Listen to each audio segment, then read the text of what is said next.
I'm gonna be explaining every single Fallout game ever made in only 60 seconds each, and we're gonna go in chronological order so you can truly understand the history of Fallout. Let's go. Beginning our journey as the first game in the chronological story, it's actually gonna be Fallout 76. The game takes place in West Virginia, and you're just a stupid little vault dweller from Vault 76, and you gotta leave the vault to go look for the Overseer who's been kidnapped by a killer whale. Fallout 76 originally began on October 23rd, 2102. 25 years after the Great War, and time actually progresses by 1 year with the release of each new update in-game. Since it takes place before any of the other Fallout games, Fallout 76 dives deeper into the lore of things such as the FEV virus, as well as the first leader of the Brotherhood of Steel being Roger Maxson, whose voice is heard for the first time in Fallout 76. The Enclave introduced in Fallout 2 is expanded upon, and the GEC has also returned. The pit from Fallout 3 was even made explorable,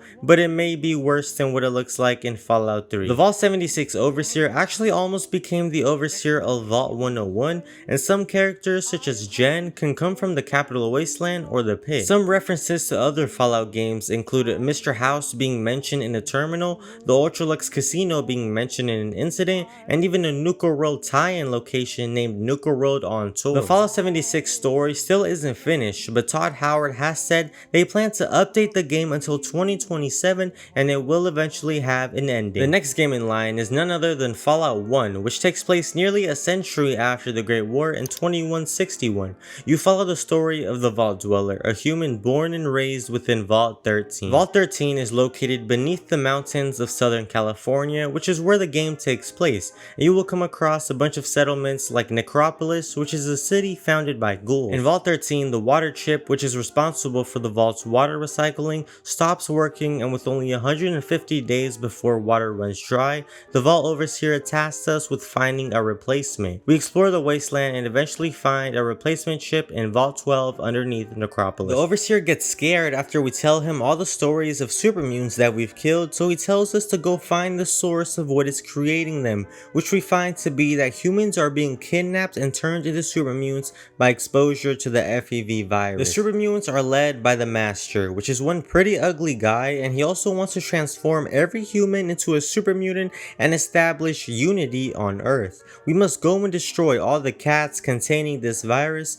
including all the people of the cathedral which are helping the Master with his work, to then return and either talk him out of it, kill him, or blow up the cathedral. And after we deal with this, we return home to Vault 13 only for our Overseer not to let us back in because he is scared that other residents will be encouraged because of our amazing stories and want to leave the vault. So much for being a hero. The next game in the series is Fallout 2, which takes place in 2241. The town of Arroyo suffers the worst drought ever seen, and so the village elder asks the direct descendant of the Vault Dweller, referred to as the Chosen One, to retrieve a GEC device. This is because the GEC can create life out of its asshole. The Chosen One eventually finds Vault 13, which is the supposed location of a GEC and the place where our descendant grew up. But instead of finding a thriving community of vault dwellers like in Fallout 1, we instead find it inhabited by intelligent deathclaws. We then return to our village only to find out they've been captured by the Enclave. We are eventually able to make it to the Enclave's main base on an offshore oil rig.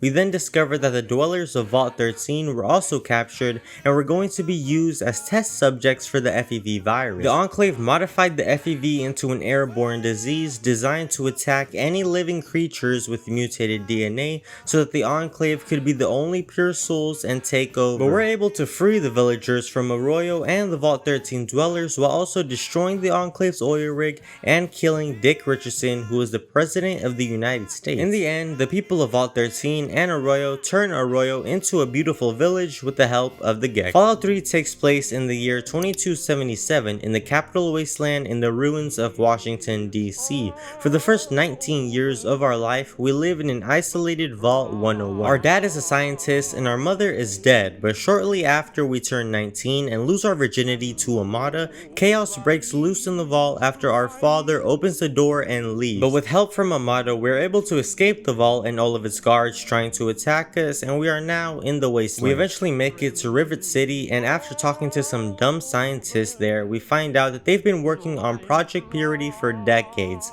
and our dad is now trying to resume that project and has gone to Vault 112 to retrieve a Gek device. But when we get to Vault 112, we find that our dad has been trapped in a simulation created by some crazy scientist who pretends to be a little girl, but the Enclave catches wind of this and invades the Jefferson Memorial. But our dad doesn't want them to have Project Purity, so he sacrifices himself and makes the radiation levels in there so high that he dies. However, Colonel Autumn doesn't. We eventually find and retrieve the Gek, but get stopped in our tracks by Colonel Autumn and the rest of the Enclave, who bring us back and hold us hostage in their base. But of course, we're able to escape and we can convince President Eden to kill himself. With some help from the Brotherhood, we make it to the control room and are now forced to follow in our father's footsteps and sacrifice ourselves in order to activate Project Purity. But I'm not doing that. You go ahead and do it, Sarah. Fallout New Vegas takes place in the year 2281, and you are just some random courier delivering something called the Platinum Chip until you get stopped in your tracks by some interesting people and get shot in the head. But then a robot named Victor saves our life after we were buried in the town of Good Springs, and we are nursed back to life by Doc Mitchell. So then we kill everyone in town and embark on our journey to find the man who shot us as well as the Platinum Chip. We find Benny at his own casino on the New Vegas Strip, so we kill him, get the chip, but now we're in the middle of a conflict with Mr. House, the Legion, and the NCR. But I don't like any of these guys and I don't want to side with them, so let's just go with my friend Yes Man. So we betray everyone and decide that Yes Man is the way to go, which means we gotta get rid of these guys and go against all these other factions. After doing a few boring tasks like assassinating leaders and presidents, nothing big, we make it to the Battle of Hoover Dam. The Legion go against the NCR in a huge battle, but I'm just gonna wait here with my robots. We infiltrate everybody, shoot everybody, game over, me and Yes Man rule New Vegas, motherflipper. Fallout 4 actually starts before the Great War. Well, at least a few minutes before. This is the first time you can see pre-war America before the bombs drop, but it's not for long as the sirens sound and you and your family are forced to evacuate to the nearby vault. The vault experiment led us to stay frozen in cryogenic stasis only to wake up to our son getting kidnapped and our wife getting killed.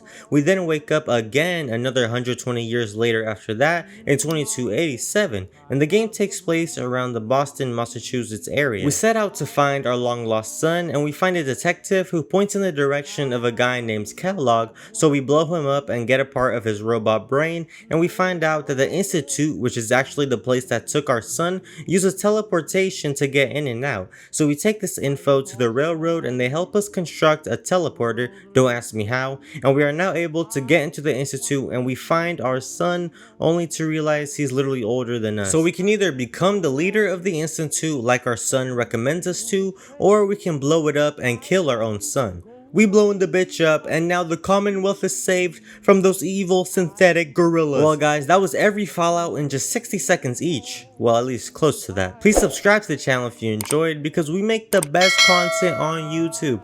Thank you guys for watching. Have a great day.